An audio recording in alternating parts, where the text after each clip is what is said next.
ഫെഫ്കയുടെ നിലപാടിൽ നിർമ്മാതാക്കൾക്ക് അതിർത്തി. ഐസിയുടെ മൊഴിയെടുപ്പിനിടെ ഫെഫ്കയുടെ വാർത്താസമ്മേളനം തെറ്റ് എന്ന സന്തോഷ് പവിത്രം.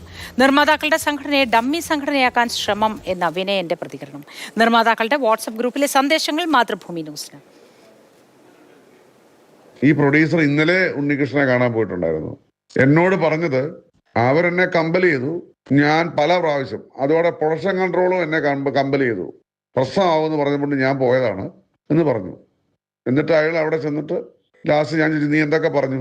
ഇത് പ്രസ് മീറ്റ് ഒക്കെ കഴിഞ്ഞ് പിന്നെ ഞാൻ അവരോട് സേവ് മീ എന്നൊക്കെ പറഞ്ഞു, എക്സ്പ്ലനേഷൻ ഒക്കെ ചോദിച്ചു. ഞാൻ സേവ് അവരെ എനിക്കറിയില്ലല്ലോ ഇവരെന്തൊക്കെ എൻ്റെ പടത്തിന് എന്തെങ്കിലും കുഴപ്പമുണ്ടാകുന്ന ഓർത്താൽ ഞാൻ അങ്ങനെയൊക്കെ പറഞ്ഞു. ഇത് നമ്മളെയൊക്കെ വെറുതെ ഒരു കുറെ മണ്ടന്മാരാക്കുകയാണ്. അതല്ലല്ലോ. ഫെഫ്ക അവരുടെ ട്രേഡ് യൂണിയനുമായി ബന്ധപ്പെട്ട കാര്യങ്ങൾ ചെയ്യട്ടെ, അവരുടെ അസോസിയേഷൻ അങ്ങനെ ചെയ്യട്ടെ. അപ്പോ നമ്മുടെ നേതൃത്വം എന്താണ് മിണ്ടാത്തത്? തൻ്റെ ഇടം വേണം അതിന്. കൊത്തി മുറത്തി കയറി കൊത്താൻ സമ്മതിക്കത്തില്ല. അരുൺ ശങ്കർ വിശദാംശങ്ങളുമായി ചേരുന്നു. അരുൺ, ഈ ഐസിയുടെ മൊഴിയെടുപ്പ് നടക്കുന്നതിനിടയിൽ തന്നെ ഇത്തരത്തിലൊരു വാർത്താ സമ്മേളനം നടത്തിയതിലാണോ ഇപ്പോൾ എതിർപ്പുള്ളത്? വിശദാംശങ്ങൾ എന്താണ്?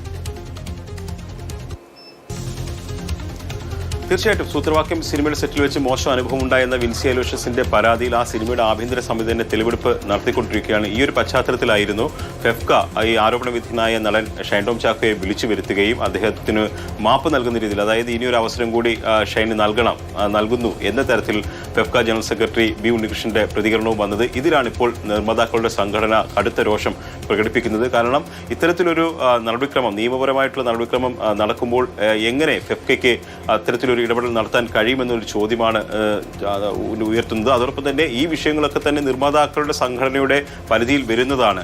അതിൽ ഫെഫ്കയ്ക്ക് എന്താണ് റോള് എന്നുള്ളൊരു ചോദ്യം ഉന്നയിക്കുന്നുണ്ട്. മോണിറ്ററിംഗ് കമ്മിറ്റി അംഗമായ, അതായത് ഈ ചേംബറിന്റെ മോണിറ്ററിംഗ് കമ്മിറ്റി അംഗമായ നിർമ്മാതാക്കൾ തന്നെ, റാണി സരൺ എന്ന നിർമ്മാതാവ് തന്നെ ശക്തമായ ആരോപണങ്ങളാണ് ഉന്നയിച്ചിരിക്കുന്നത്. ഞാനും എൻ്റെ കിങ്കരന്മാരും പിന്നെ പ്രളയവും എന്ന തരത്തിലാണ് ഇവിടെ ചില കാര്യങ്ങൾ നടക്കുന്നത്.